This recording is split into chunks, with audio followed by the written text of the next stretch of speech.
The cold wind moved slowly over the broken streets of a ruined alien city. The buildings were cracked, the skies were gray, and nothing smelled like food or home anymore. Small fires burned in oil drums, giving light to the shadows, but not enough heat to stop the shivers. On the edge of an old wall, a small alien girl sat alone. Her big green eyes wide and tired. Her stomach growled again, louder this time, but no food came. She looked at the sky, her little hands shaking, hoping someone would give her bread. Soup, anything. People passed her without stopping. Humans and aliens alike. Some looked at her for a second, then looked away. Others laughed. Some even kicked dirt near her feet. She did not cry loudly, but her tears rolled down her thin face. Slow and silent like rain, from behind a wall not far away. Her older sister Sarah watched everything. Sarah's heart was breaking, but she could not move yet. She was taller, older, but just as hungry. Her bones hurt from sleeping on stone, and her eyes had not closed in 2 days. She watched her little sister beg, hoping someone would help, but no one did. Sarah wanted to scream, to fight, to steal, but she knew the price of stealing in this part of the city. She knew the humans controlled the food, the medicine, everything. Since the war ended, everything changed. Aliens were not welcome anymore. Unless they were strong, useful, or quiet. Sarah had always been quiet. Too quiet to speak back, too quiet to be noticed. But now she needed to be noticed, because her sister's life was slipping away that night. The two sisters found shelter inside a half-broken bus. The seats were torn, glass on the floor, but it was dry inside. The little girl curled up against Sarah and whispered, "Did you eat today?"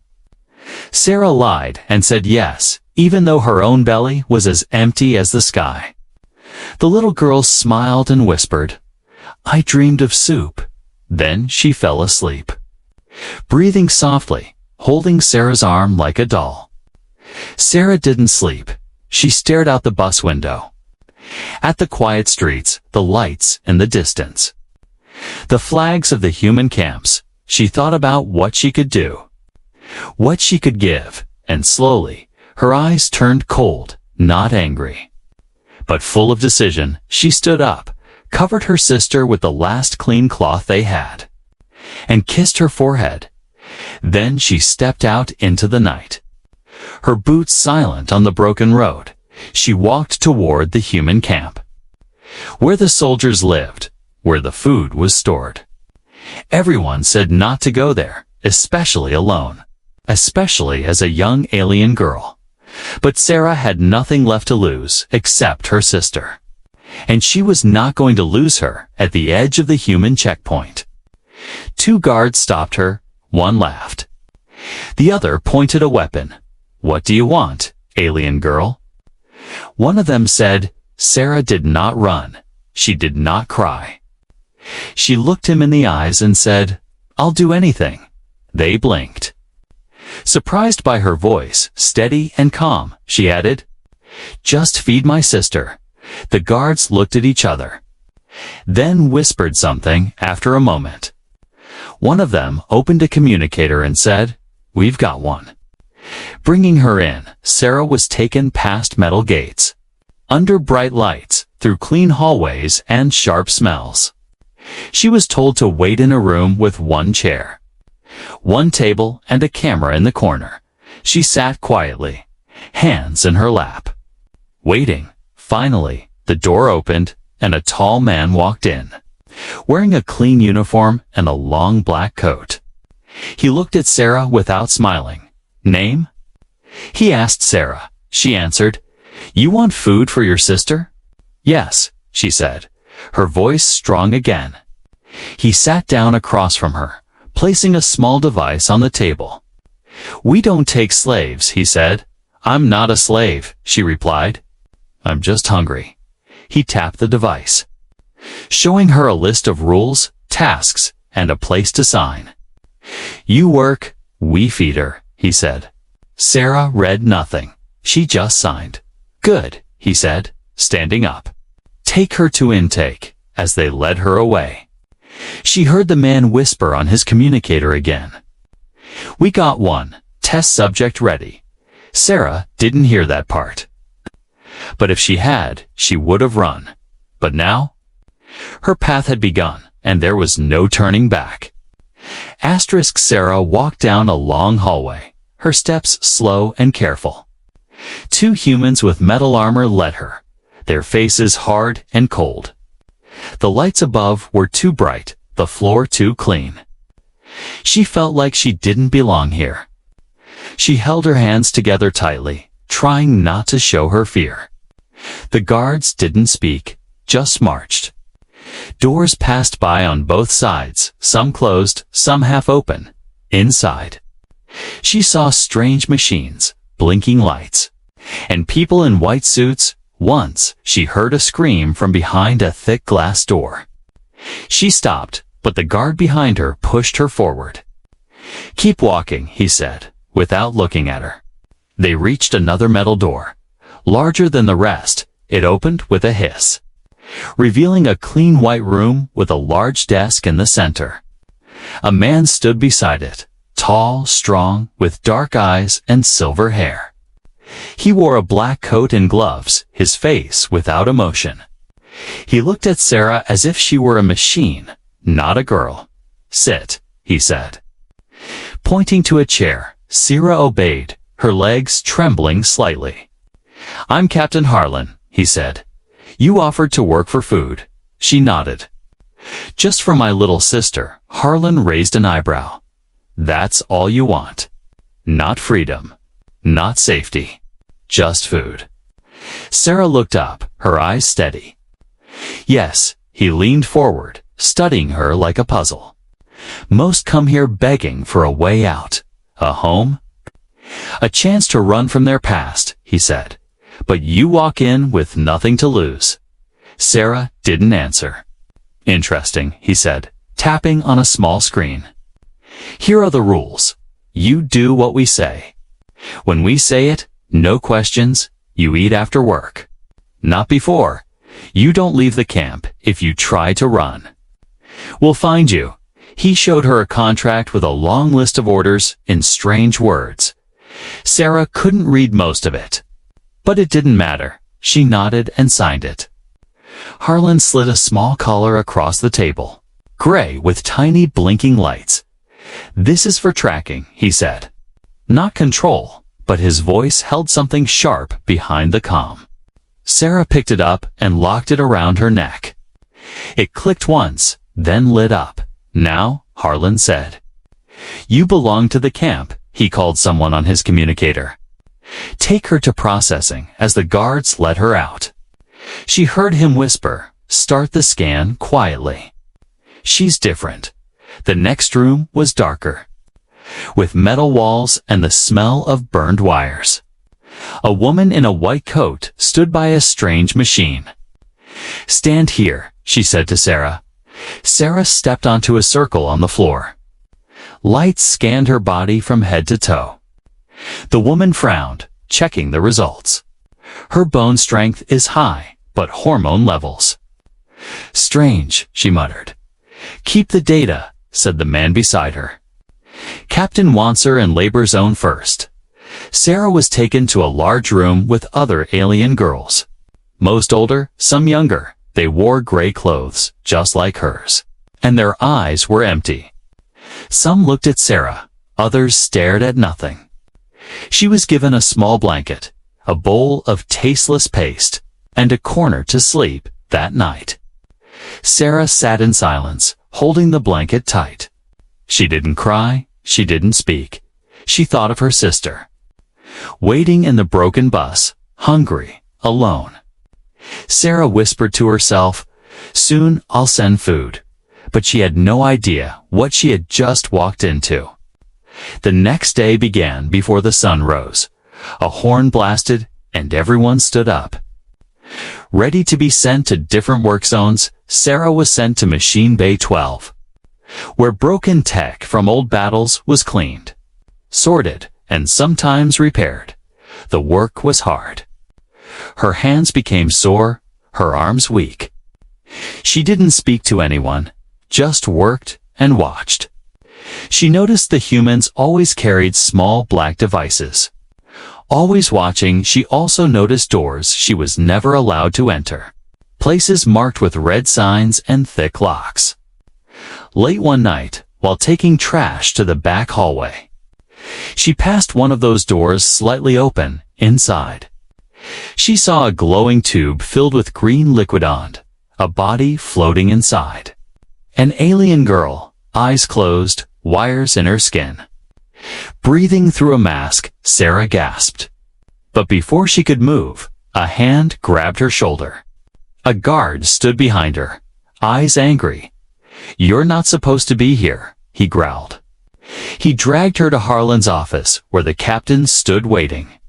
He didn't yell, didn't hit her. He just looked disappointed. "You saw something you shouldn't have," he said calmly. Sarah stayed silent, her hands clenched. "You're stronger than I thought," Harlan said, walking slowly toward her. Most faint after their first day, he paused, then added, "Maybe you'll survive this place." Sarah looked him in the eyes and said, "I have to survive, for her." The days passed slowly in the human camp. Sarah woke each morning to the sound of horns and shouting guards. She worked in Machine Bay 12, cleaning old war machines, carrying heavy parts, and scrubbing oil from the floor. Her hands became cracked. Her nails broke and her body ached, but she never complained. Every time she lifted another broken engine, she thought of her sister's face, waiting, hungry, weak. She whispered to herself, "Hold on. I will bring you food." The humans gave her one small meal a day, tasteless paste that kept her alive. But she was allowed to send half of her ration out, hidden in a small bag. She begged the guards to deliver it to her sister in the ruins. And they agreed, though they laughed each time. Sarah didn't care if they mocked her, as long as her little sister received something to eat. Still, deep inside, she knew it was not enough.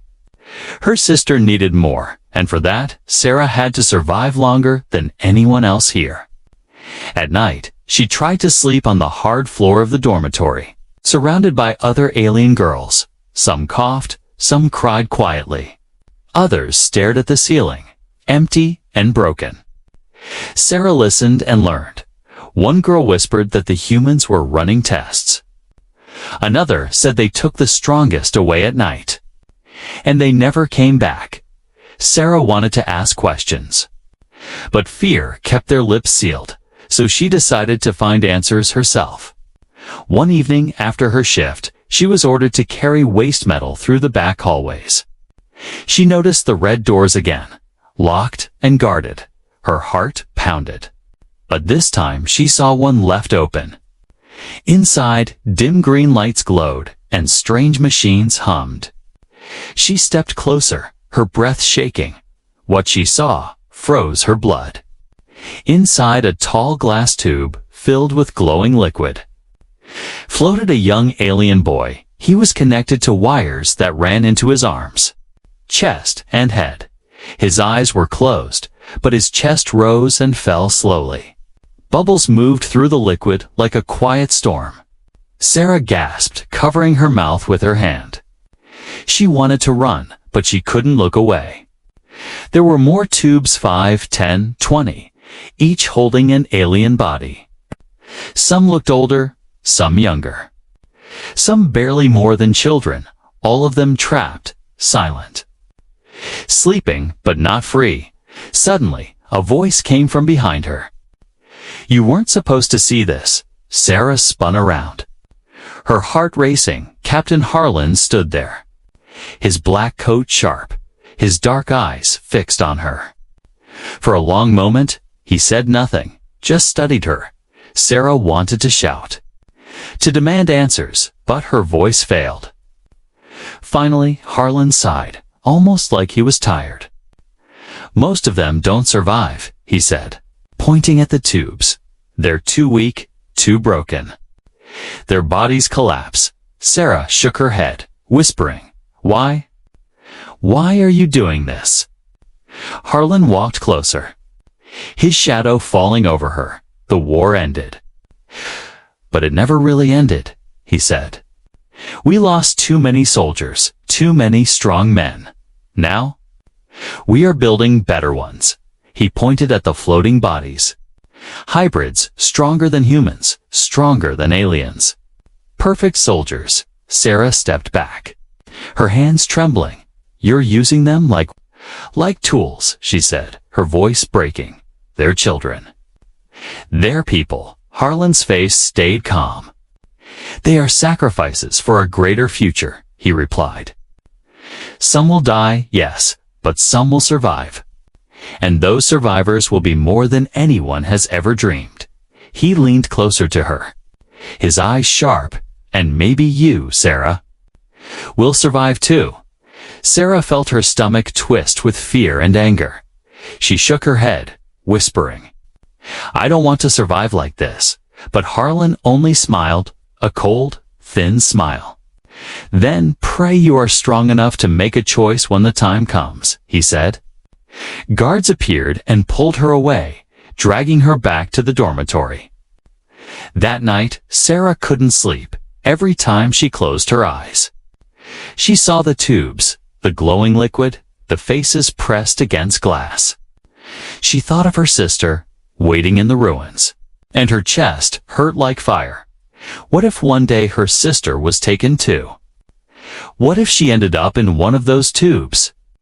Sarah clenched her fists, whispering in the dark, No, I won't let it happen. But she also knew she was trapped, surrounded by guards, machines, and secrets. Still, in her heart, a fire began to grow. If humans wanted her to break, she would not. If they wanted her to be silent, she would speak. If they wanted her to be a tool, she would fight back. For her sister, for herself, for every alien trapped in glass. Sarah swore it quietly, like a prayer one day. She would find a way to escape, and when that day came, she would burn this secret to the ground. Sarah's heart beat like a drum every night now. The glowing tubes haunted her dreams. She couldn't forget the frozen faces, the wires in their skin, the silence in their eyes. The camp looked the same each day, gray, busy, and full of rules. But for Sarah, everything had changed. She knew now that this wasn't just a work camp. It was a place where living people became experiments. And she could be next. She worked harder in the day, acted quiet, obeyed orders, but at night she watched, listened, and waited. One night, while washing her hands in the metal sink, she heard footsteps behind her. She turned fast, ready to fight. But it was just another alien boy, maybe 16, maybe 17. He had sharp eyes and a small scar above his lip. Don't scream, he whispered. I'm not one of them. Sarah looked at him. Confused, my name's Jarek, he said. I know what they're doing here. Her chest tightened. You've seen it? He nodded, his eyes dark. My brother's in one of those tubes, he said. I saw them take him. Sarah felt a lump in her throat. She stepped closer and whispered, Then we need to get out. Jarek glanced around and leaned in. I've been planning it, he said. For weeks, there's a weak spot in the back fence. Only opens during the weekly supply drop. Sarah's heart pounded again. This time with hope. When is the next one? She asked. 4 nights from now, Jarek replied. But we'll need a code card to unlock the outer gate. Sarah remembered a guard who always left his card near the lockers. I think I can get it, she said. They made a deal. Jarek would lead the way. Sarah would find the card. But both of them had to survive for more days. That was not easy. The guards were growing more suspicious. Watching her closely, Harlan passed her in the hall one morning and said, "You look stronger lately." She didn't answer. Just bowed her head, hiding her thoughts. That night, Sarah crept into the locker room after the evening horn. She waited for the guards to leave, then searched quickly, her fingers shaking. She found the card under a stack of worn gloves. Her heart jumped, but she didn't smile. She slid it into her shirt and walked out like nothing happened. 3 nights passed slowly. Each day felt heavier, each night colder. Sarah sent one last bag of food for her sister, hoping it would reach her. The thought of never seeing her again made her chest ache. On the 4th night, just after sunset, the camp grew busy with trucks, lights, and moving crates. The supply drop had begun. Sarah met Jarek behind Bay 7 near the loading area. He wore a stolen jacket and carried a wire cutter. "Are you ready?" he asked. Sarah nodded. Showing him the stolen code card, "Let's go," he said. They moved like shadows, ducking behind crates. Avoiding cameras, once, a guard almost saw them. But they froze behind a supply box. Their breath was quiet, their fear loud. Finally, they reached the fence. Jarek cut the lower wires. Fast but careful, they crawled through. Mud on their knees, eyes wide with hope. Then, just before the final gate, alarms began to ring. A loud voice shouted through the speakers. "Escape attempt detected." Red lights flashed everywhere. "Run," Jarek said. Grabbing her arm, they sprinted toward the final gate. Sarah pulled the code card from her shirt and scanned it. Nothing happened. She scanned it again and again. The gate clicked. Began to open, but too slowly. Guards were coming. Boots pounding on metal. Suddenly, a voice yelled behind them. "There they are." Jarek turned and shouted, "Go, Sarah! Go!" He pushed her through the gate just as it opened wide enough. But he stayed behind, swinging a metal rod to hold the guards back. Sarah screamed, "No, come with me." But Jarek shouted, "Save your sister." A guard hit him hard, and Jarek fell, blood on his face. Sarah ran, her legs moving faster than ever. She ran through the trees, over broken ground, through ruined streets. The camp faded behind her, but Jarek's face stayed in her mind. Hours passed before she reached the ruins again. Near the broken bus, she called out, "I'm back. I brought food," but the place was quiet. Too quiet. She stepped inside, heart full of fear. The blanket was gone. The corner empty. On the ground, a small piece of cloth was left stained with blood. Sarah dropped to her knees, her hands shaking. "No," she whispered. "No, no, no." The silence around her answered with cold wind. Her sister was gone, taken or worse, and now Sarah was alone again. But this time, she had nothing left to lose. Sarah sat in the cold ruins, her knees on the cracked floor. The blood-stained cloth lay in her shaking hands. It was small, torn from the dress her sister always wore, the same one she used to play in, sleep in, cry in. Now it was marked with red, and there was no sign of the little girl who wore it. Sarah's mind was screaming, but her mouth stayed quiet.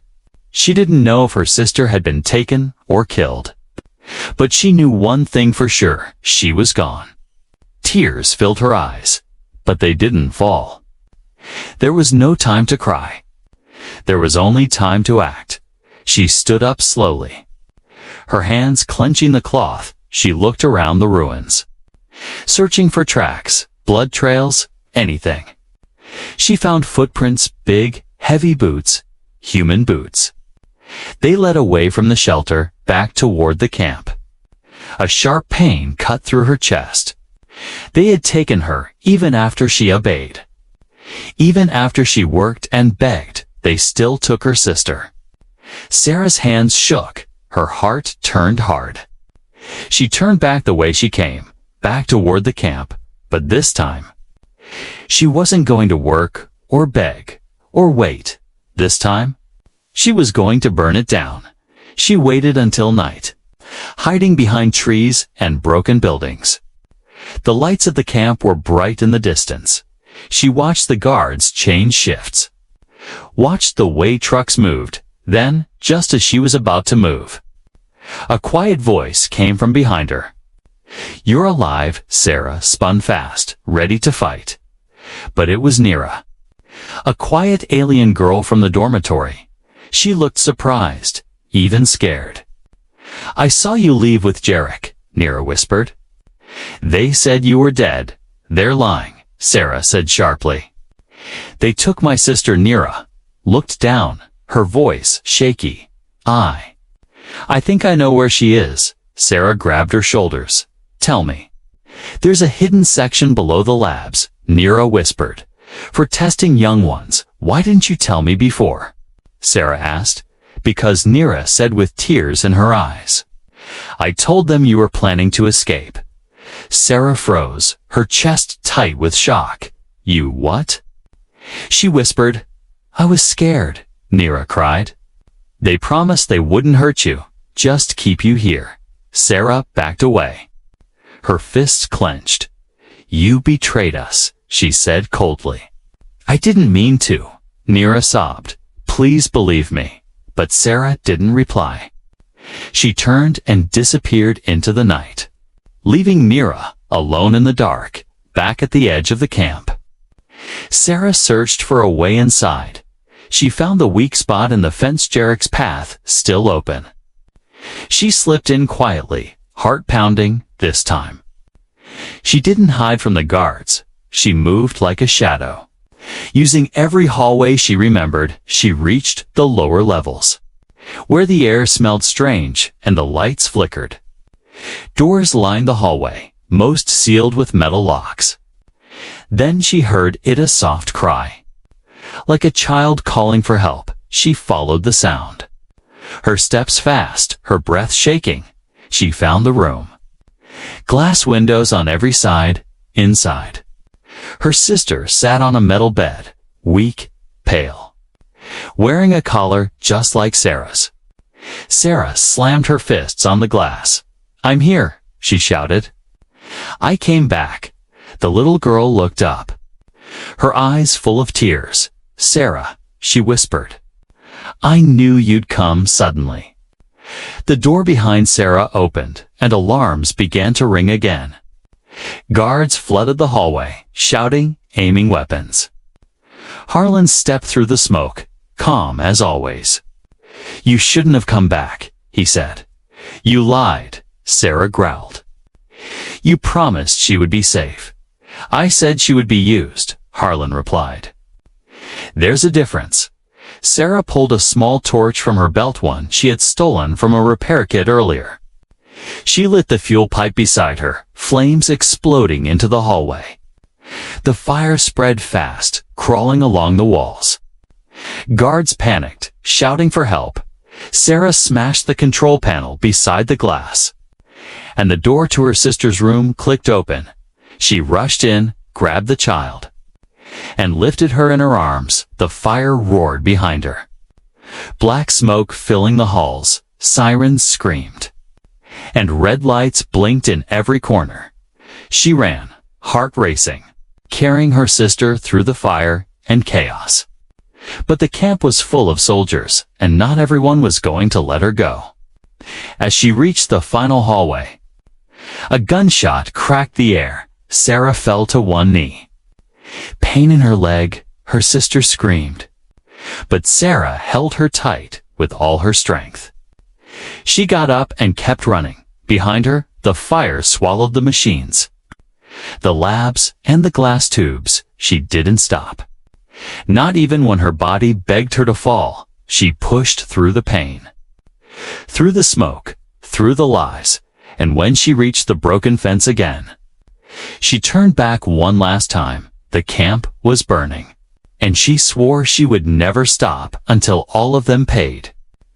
Asterisk, the fire had burned all night, lighting up the sky like a second sun.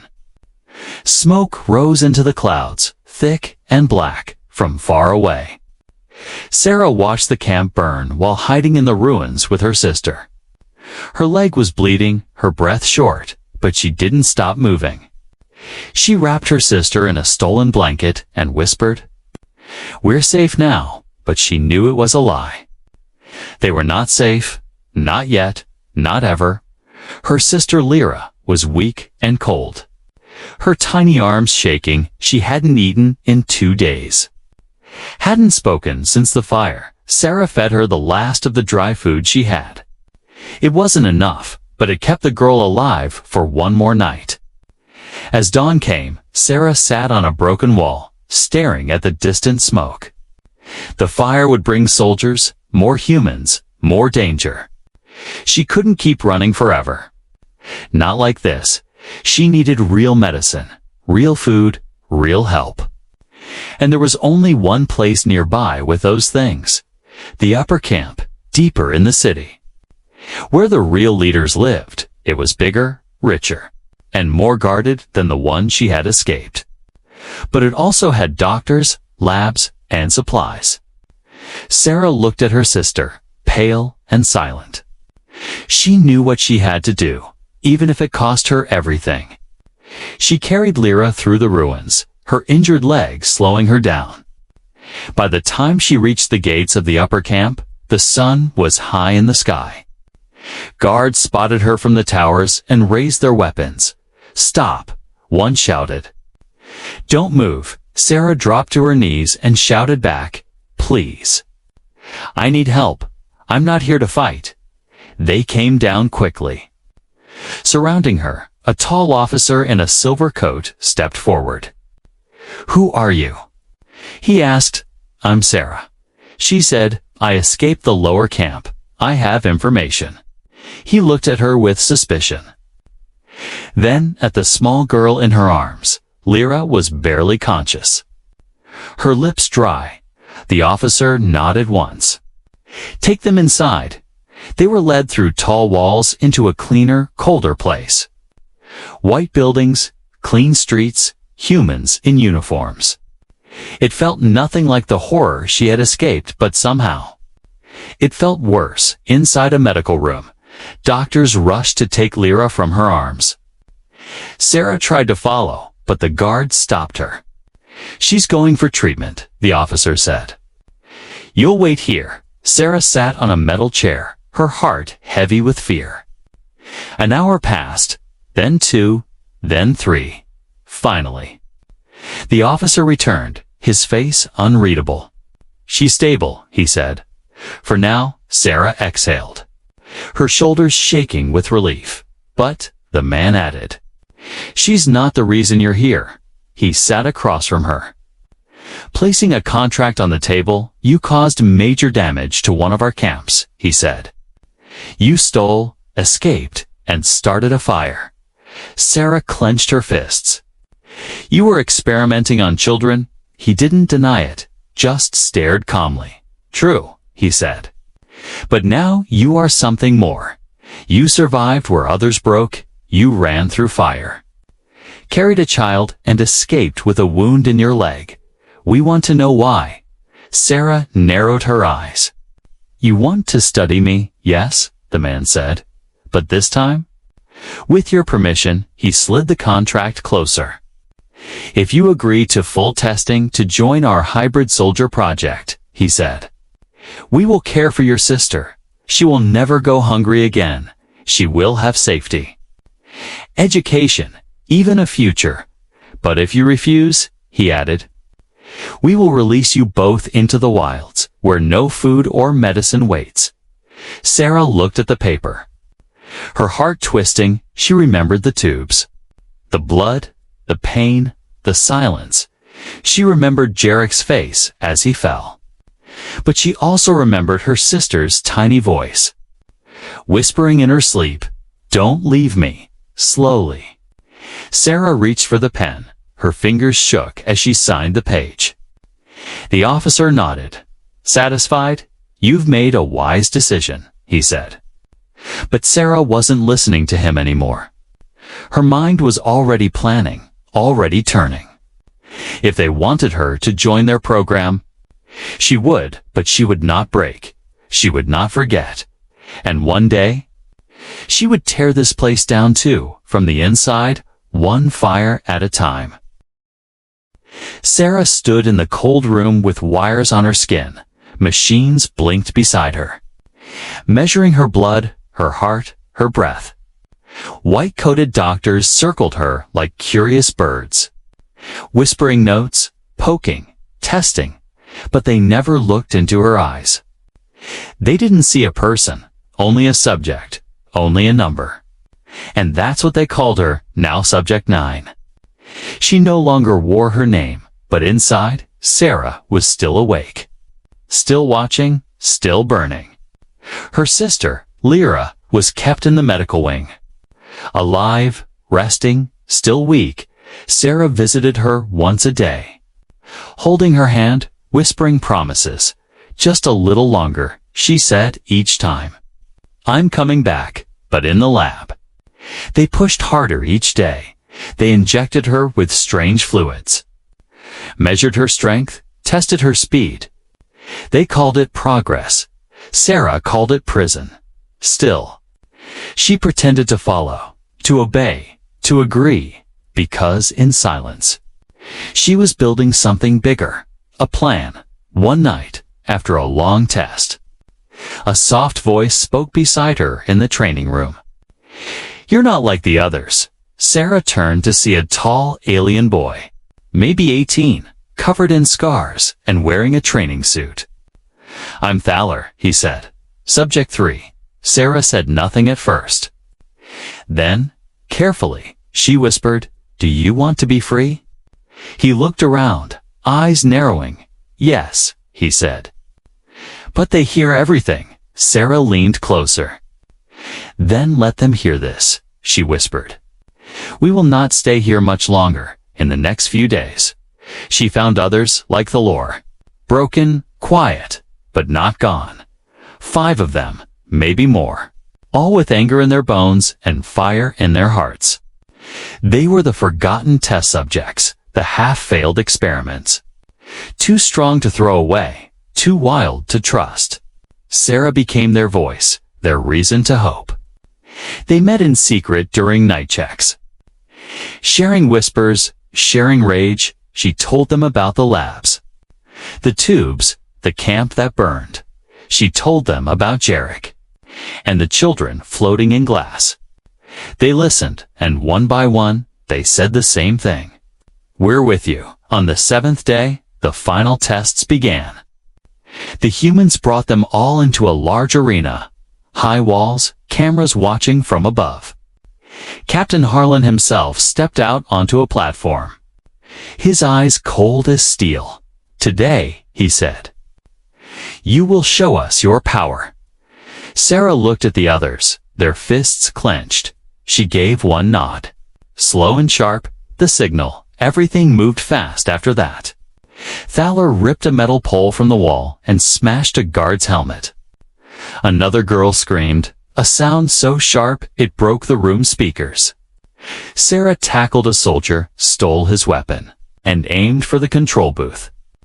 Panic spread like fire. Alarms rang, red lights flashed. Doors sealed, but it was too late. They had trained the rebels too well. Now they were fighting back with everything they were given. Sarah shot the main power grid. Lights exploded. The building shook. Gas hissed from broken pipes. Smoke filled the air. One of the test subjects opened the cage doors to the holding cells, releasing more hybrids. More fury, more fire. Sarah ran through the smoke. Dodging bullets and grabbing her chance, she reached the medical wing. Where her sister lay sleeping, 2 guards blocked the door. But they were no match for her now. She moved fast, quiet, deadly. She lifted Lyra in her arms, whispering, time to go home. The fire reached the labs. melting wires, burning documents, destroying everything. Sarah and her sister slipped through the chaos. Past broken machines and fallen guards outside, the upper camp was collapsing. Walls falling, towers shaking, Thaler appeared beside her. Blood on his arm, a smile on his face. "We did it," he said. "It's ending," "No," Sarah replied. "It's just beginning. Together." They escaped into the wilds, past the flames, under the stars. They didn't stop running until morning. When the sun rose, they stood on a hill, watching smoke rise far away. Lyra opened her eyes and said softly, "Are we free now?" Sarah looked at her, then at the others behind her, the survivors. The rebels, the broken who refused to stay broken. "Yes," Sarah said. "For now, but there will be more camps, more prisons. More humans playing gods. We have to stop them." And from that day on, she was no longer Subject 9, no longer a forgotten girl. She was a leader, a fighter, a name that would echo across the stars. Sarah the Firewalker, the girl who burned the cage and set the war in motion.